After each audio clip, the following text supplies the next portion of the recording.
Assalamualaikum warahmatullahi wabarakatuh. Ya, terima kasih atas partisipasinya. Pada pertemuan kali ini kita akan mempelajari tentang bab 4, yaitu perubahan masyarakat Indonesia pada masa penjajahan dan tumbuhnya semangat.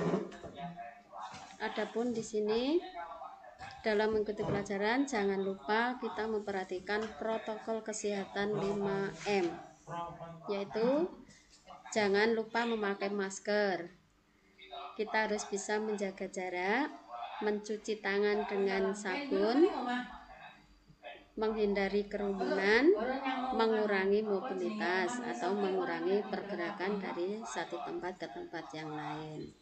Sebelum pelajaran kita mulai, marilah kita berdoa terlebih dahulu supaya dalam mengikuti pelajaran kita diberi kesehatan, kemudahan dan kelancaran. Berdoa mulai.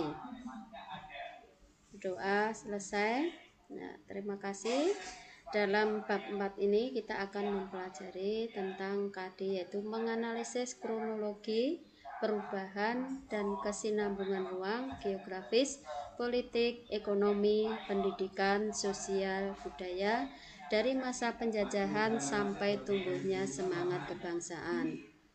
4.4 itu menyajikan kronologi perubahan dan kesinambungan ruang geografis, politik, ekonomi, pendidikan, sosial, budaya dari masa penjajahan sampai tumbuhnya semangat kebangsaan. Adapun di sini ada peta konsep dalam perubahan masyarakat masa penjajahan dan tumbuhnya semangat kebangsaan. Itu ada 3 sub, yaitu yang pertama kedatangan bangsa barat, kondisi masyarakat masa penjajahan, semangat kebangsaan. Nah, di sini dalam pertemuan kali ini kita akan mempelajari yaitu yang pertama, yaitu kedatangan bangsa barat. Dalam hal ini di sini kita akan mempelajari latar belakang penjajahan datang ke Indonesia. Yang kedua, proses kedatangan dan reaksi bangsa Indonesia.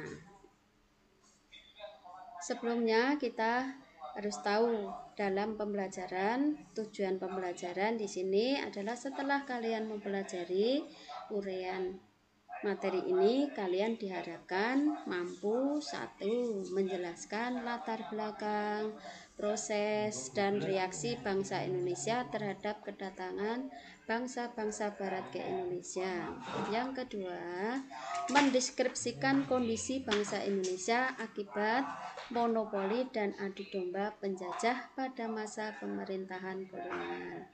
Nah, di sini ini adalah peta dunia, di mana di sini kita tahu ini adalah wilayah Indonesia yang memiliki letak yang sangat strategis, yaitu yang terletak di antara benua Asia dan benua Australia, sehingga Indonesia ini adalah memiliki letak yang sangat strategis, luasnya juga memiliki luas yang luas dibandingkan negara-negara lain, sehingga banyak bangsa-bangsa barat datang ke wilayah Indonesia untuk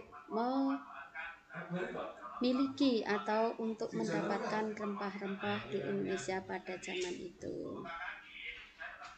Nah, di sini yaitu tadi sudah kita perhatikan bahwa posisi wilayah Indonesia adalah di antara negara-negara Asia dan Australia.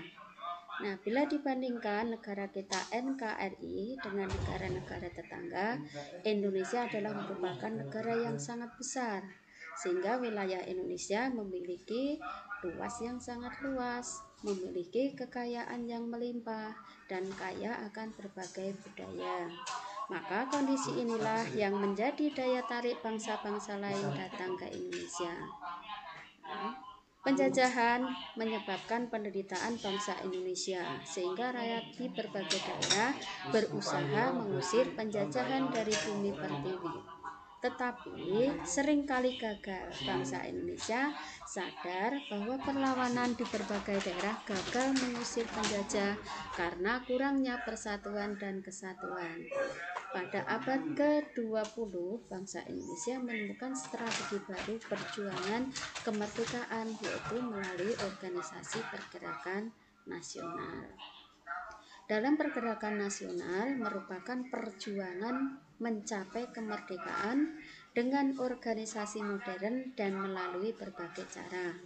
Maka dalam Sumpah Pemuda pada tanggal 28 Oktober 1928 adalah merupakan tonggak penting gerakan persatuan nasional.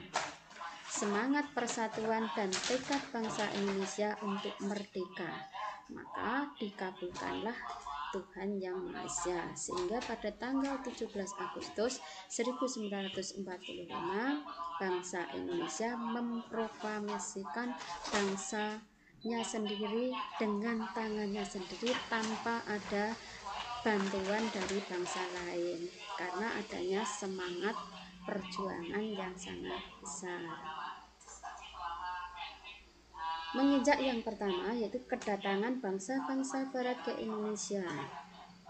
Kita tahu bahwa kedatangan bangsa barat ke Indonesia ini adalah disebabkan karena yang pertama adalah keunggulan lokasi. Ini adalah memiliki peran penting terhadap kegiatan ekonomi, transportasi, dan komunikasi masyarakat Indonesia. Berbagai keunggulan yang dimiliki bangsa Indonesia juga menjadi salah satu pendorong bangsa-bangsa asing untuk datang ke Indonesia. Bukan hanya bangsa-bangsa Asia, tetapi bangsa-bangsa Eropa yang letaknya ribuan kilometer dari Indonesia tertarik dan berdatangan ke Indonesia. Kedatangan bangsa-bangsa asing ke Indonesia sempat merugikan bangsa Indonesia, sehingga keinginan mereka menguasai Indonesia pada masa kolonial dan imperialisme melahirkan dampak-dampak negatif bagi bangsa Indonesia. Nah, dari dampak kedatangan bangsa asing ke Indonesia terhadap kolonialisme, sehingga kedatangan bangsa-bangsa Eropa, wilayah Indonesia telah berkembang maju sebagai pusat ekonomi, sosial, dan politik bangsa-bangsa Asia.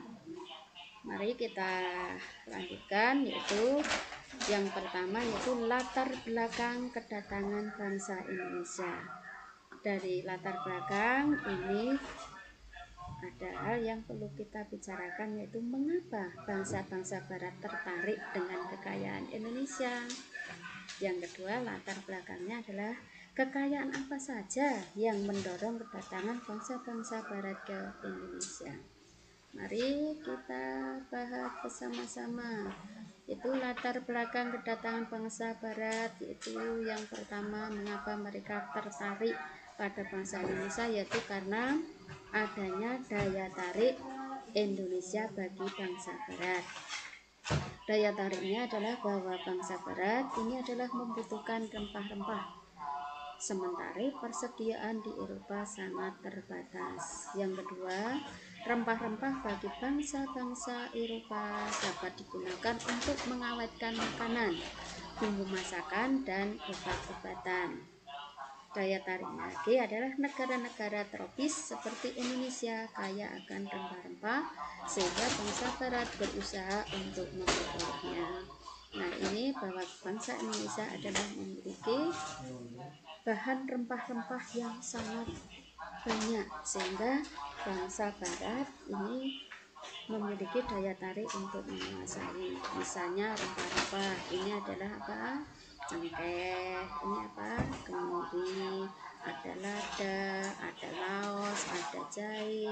Nah, semua itu adalah dibutuhkan oleh bangsa-bangsa barat, terutama untuk mengawetkan makanan, bisa digunakan untuk obat-obatan. Apalagi pada masa sekarang, rempah-rempah adalah sangat dibutuhkan untuk mengobati COVID. Latar belakang yang kedua adalah motivasi 3G. Apa itu 3G? Nah, 3G adalah terdiri dari gold, gospel, glory.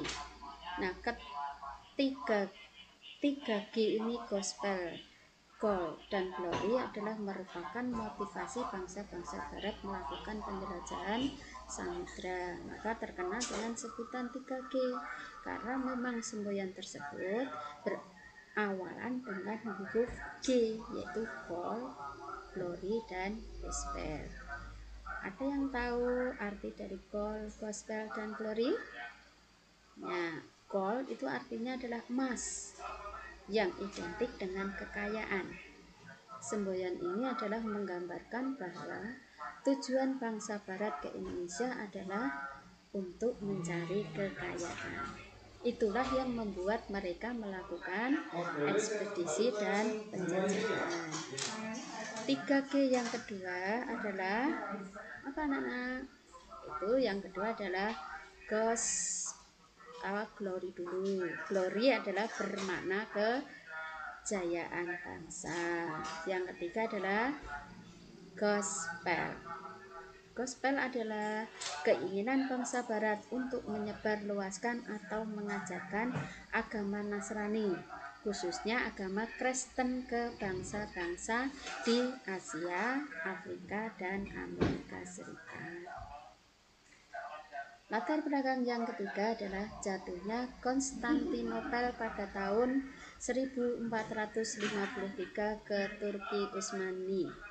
Nah, ini adalah jatuhnya Konstantinopel ini mengakibatkan pasokan rempah-rempah ke wilayah Eropa terputus. Nah, hal ini dikarenakan karena adanya boikot yang dilakukan oleh Turki Utsmani. Maka situasi inilah yang mendorong orang-orang Eropa menjelajahi jalur pelayaran ke wilayah yang banyak memiliki bahan rempah-rempah termasuk kepulauan Nusantara, khususnya adalah Indonesia. Dalam perkembangannya, mereka tidak hanya berdagang, tetapi juga ingin menguasai sumber rempah-rempah di negara penghasil. Yang berikutnya, yang keempat adalah tulisan Marco Polo. Dalam bukunya yang berjudul Book of Various Experiments merupakan suatu keajaiban dunia yang berisi tentang perjalanan Marco Polo yang menceritakan bahwa daerah Asia alamnya sangat indah, subur, dan memiliki banyak kekayaan alam. Khususnya adalah wilayah Indonesia memiliki kekayaan alam yang sangat luar biasa, tidak ada tandingannya. Negara Indonesia adalah memiliki iklim tropis, ya, sehingga tanahnya subur dan memiliki kekayaan alam. Yang berikutnya, yang keempat adalah perkembangan iptek. Dalam perkembangan iptek ditemukannya lah yaitu teori heliosentris yang dikemukakan oleh Kopernikus. Dalam teori heliosentris menyatakan bahwa pusat peredaran tata surya adalah matahari.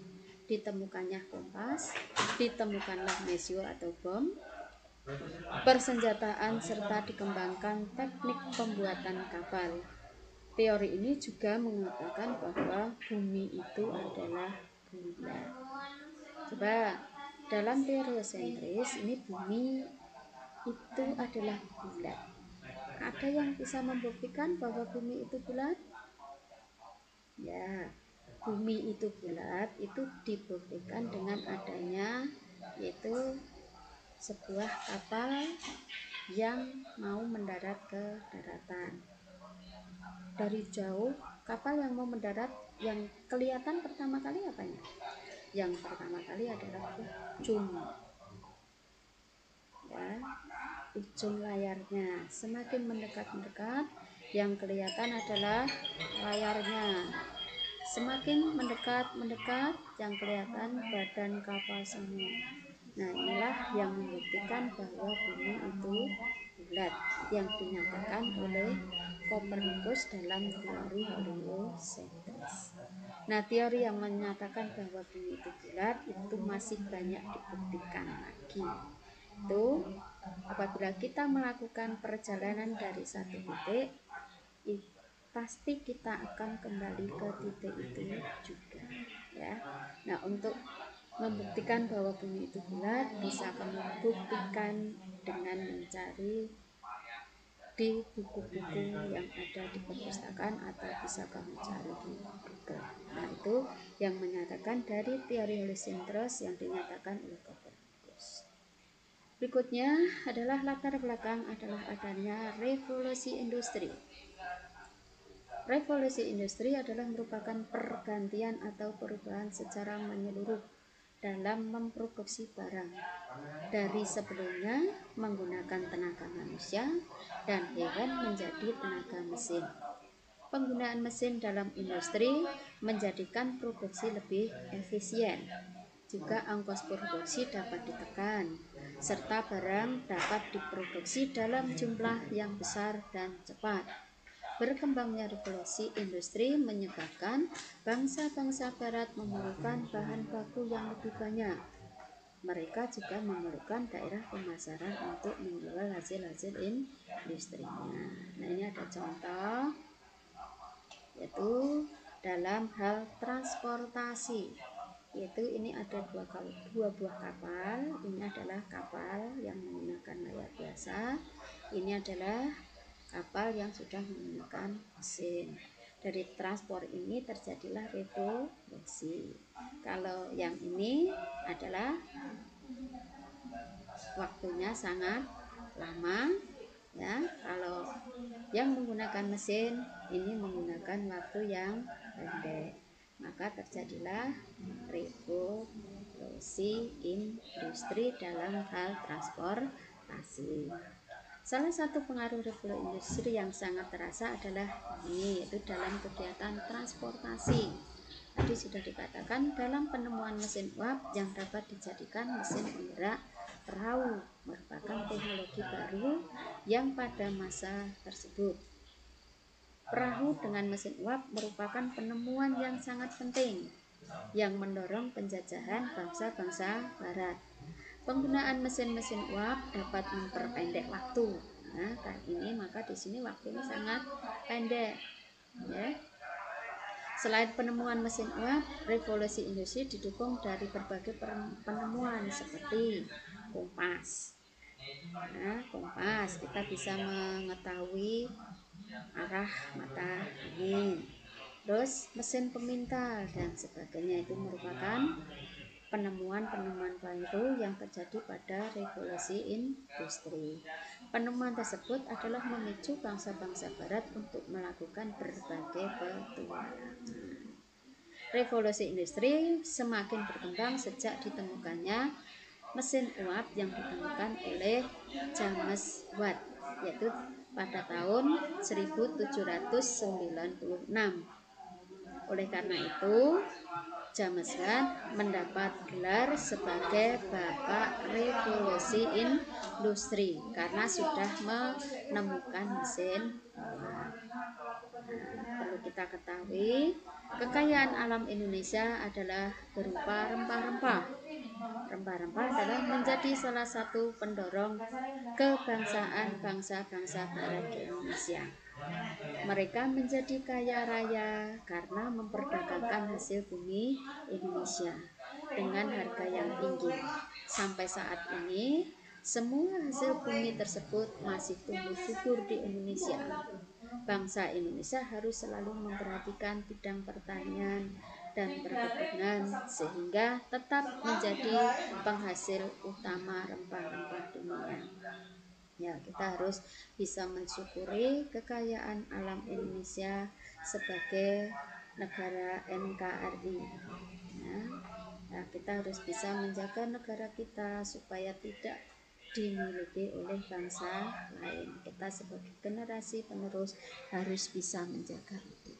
Karena rempah-rempah pada waktu itu dalam masa penjajahan adalah rempah-rempah dianggap sebagai barang yang luar biasa.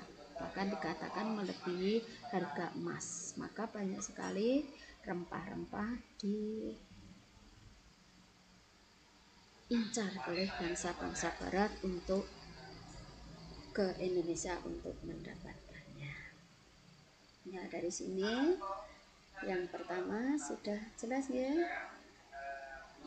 Yang kedua yaitu kedatangan bangsa-bangsa barat ke Indonesia. Dari kedatangan bangsa-bangsa barat ke Indonesia, nah, bagaimana proses kedatangan bangsa-bangsa barat ke Indonesia? Kegiatan apa saja yang mereka lakukan dalam perjalanan tersebut? Nah, ini kedatangan bangsa-bangsa barat di Indonesia. Ini ada gambar rutenya, itu dari Eropa menuju ke Indonesia. Nah, kedatangan bangsa barat ke Indonesia yang pertama diawali dengan kedatangan bangsa Portugis di Maluku. Perjalanan bangsa Portugis mencari sumber rempah-rempah diawali dari kota Lisabon, tepatnya di negara Portugis. Pada tahun 1486, Bartolomeu Dias melakukan pelayaran pertama menyusuri pantai barat Afrika. Ia bermaksud melakukan pelayaran ke India, namun terjadi suatu kegagalan. Portugis mencapai Malaka pada tahun 1511 di bawah pimpinan Alfonso de Albuquerque. Ia berhasil menguasai Malaka dan Eropa. Selanjutnya, Portugis menjalin hubungan dagang dengan Maluku.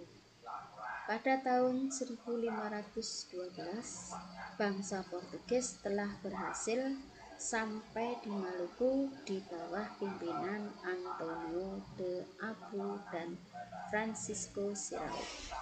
Ini kedatangan Portugis yang pertama tadi diawali dengan kedatangan Bartolomeu Dias. Nah, tapi dia mengalami kegagalan. Terus yang kedua, Portugis mencapai Malaka di bawah pimpinan Alfonso, berhasil menguasai Malaka dan Myanmar. Selanjutnya Portugis menjalin hubungan dagang dengan Maluku yang dipimpin oleh Antonio de Abreu dan Francisco Serrao. Itu adalah kedatangan bangsa Portugis di Maluku. Yang kedua, ekspedisi bangsa Inggris. Ekspedisi bangsa Inggris terjadi persekutuan dagang milik Inggris yang diberi nama EIC, itu East Indian Company. Dalam hal ini di dalamnya bergabung para pengusaha Inggris. Walaupun Inggris tiba di Kepulauan Nusantara, ini pengaruhnya tidak terlalu banyak seperti halnya Belanda. Hal ini disebabkan karena EIC terdesak oleh Belanda sehingga Inggris menyingkir ke India atau Asia Selatan dan Asia Timur, sehingga Inggris bisa diusir oleh Belanda. Maka setelah Inggris diusir, yang berikutnya adalah dikuasai oleh Belanda, yaitu yang berikutnya kedatangan bangsa Belanda di Jayakarta. Pada waktu itu namanya Jayakarta, yang sekarang diubah menjadi Jakarta. Dalam kedatangan bangsa Belanda, Jayakarta adalah merupakan pelabuhan penting di Pulau Jawa yang kemudian menjadi markas VOC. Bagaimana proses kedatangan Belanda di Indonesia? Ini ada seorang pelaut Belanda yang bernama Cornelis de Houtman. Ini adalah memimpin ekspedisi ke Indonesia. Pada tahun 1595, armada de Houtman mengarungi ujung selatan Afrika Selanjutnya terus menuju ke arah timur melewati Samudra Hindia. Pada tahun 1596, armada De Houtman tiba di pelabuhan Banten melalui Selat Sunda. Yang kedua, kedatangan Houtman di Indonesia kemudian disusul ekspedisi lainnya. Dengan banyaknya pedagang Belanda di Indonesia, maka muncullah persaingan di antara mereka sendiri. Untuk mencegah persaingan yang tidak sehat, pada tahun 1602 didirikanlah VOC atau Perserikatan Maskapai Hindia Timur, yang merupakan merger atau penggabungan dari beberapa perusahaan dagang Belanda. Yang ketiga adalah Gubernur Jenderal pertama VOC yang bernama Peter Booth. Ia mendirikan pusat perdagangan VOC di Ambon, Maluku. Namun, pusat dagang dipindahkan ke Jayakarta atau Jakarta karena VOC memandang bahwa Jawa lebih strategis sebagai lalu lintas perdagangan. Selain itu, Belanda ingin menyingkirkan saingan mereka, yaitu Portugis di Malaka. Berikutnya adalah Pangeran Jayawikarta. Ia adalah seorang pengusaha bagian wilayah Banten, memberikan izin kepada VOC untuk mendirikan kantor dagang di Jayakarta. Selain memberikan izin kepada VOC, Pangeran Jayawikarta juga memberikan izin pendirian kantor dagang kepada Inggris. Kebijakan ini adalah membuat Belanda merasa tidak menyukai Pangeran Jayakarta. Gubernur Jenderal VOC yang berikutnya adalah Jan Peterson Koen, membujuk pengusaha kerajaan Banten untuk memecat Pangeran Jayawikarta, sekaligus memohon agar izin kantor dagang Inggris IIJ dicabut. Pada tanggal 31 Mei 1619, keinginan VOC dikabulkan oleh Raja Banten. Maka momen inilah yang kemudian menjadi mata rantai kekuasaan penguasa Banten.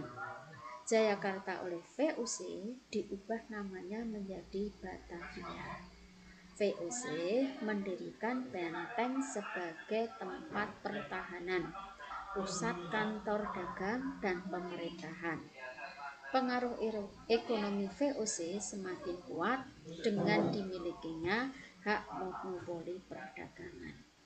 Maka pada masa inilah yang menjadi sandaran perluasan kekuasaan Belanda pada perjalanan sejarah selanjutnya. Nah, itu adalah kedatangan bangsa Belanda di Jayakarta pada waktu itu. Sekarang diganti oleh Jakarta. Itu yang pertama, yaitu kedatangan yang armada yaitu Houtman. Yang kedua dilakukan oleh Gubernur Jenderal VOC. Yang pertama adalah Peter Booth. Yang ketiga adalah yaitu Gubernur Jenderal VOC yang berikutnya adalah Jan Peterson Koen. Inilah kedatangan bangsa Belanda di Jakarta. Nah, perlu kita renungkan. Untuk kedatangan bangsa-bangsa barat ke Indonesia ini adalah merupakan titik mula bangsa barat datang ke Indonesia untuk menguasai rempah-rempah di Indonesia. Maka pelayaran dari Eropa ke Indonesia merupakan perjalanan yang sangat berat. Nah, ini memerlukan waktu yang sangat panjang. Bangsa-bangsa barat berani melakukan perjalanan karena semangat mereka untuk mencapai kejayaan dan kekayaan. Kalau mereka bisa, pasti bangsa Indonesia juga bisa. Karena itulah, kalian harus selalu memiliki cita-cita yang tinggi dan semangat baja untuk mencapai keberhasilan. apalagi pada masa pandemi ini. Anak-anak harus tetap semangat, jangan hanya bermalas-malasan ya, karena anak yang malas itu akhirnya akan menjadi bodoh. Orang yang bodoh pasti mudah dikibuli oleh orang lain. Maka jangan sampai generasi kita menjadi bodoh ya. Kita harus tetap semangat, punya semangat juang yang tinggi, dan bisa mempertahankan bangsa Indonesia tetap menjadi bangsa yang jaya. Mungkin dari sini ada yang ditanyakan, sudah jelas ya? Ya, itu tadi adalah kita sedang mempelajari tentang latar belakang bangsa Indonesia menuju ke Indonesia untuk mendapatkan rempah-rempah. Sudah, tidak ada pertanyaan untuk tugas, nanti bisa di-share di WA group. Oke, ada pertanyaan, saya akhiri. Wassalamualaikum warahmatullahi wabarakatuh.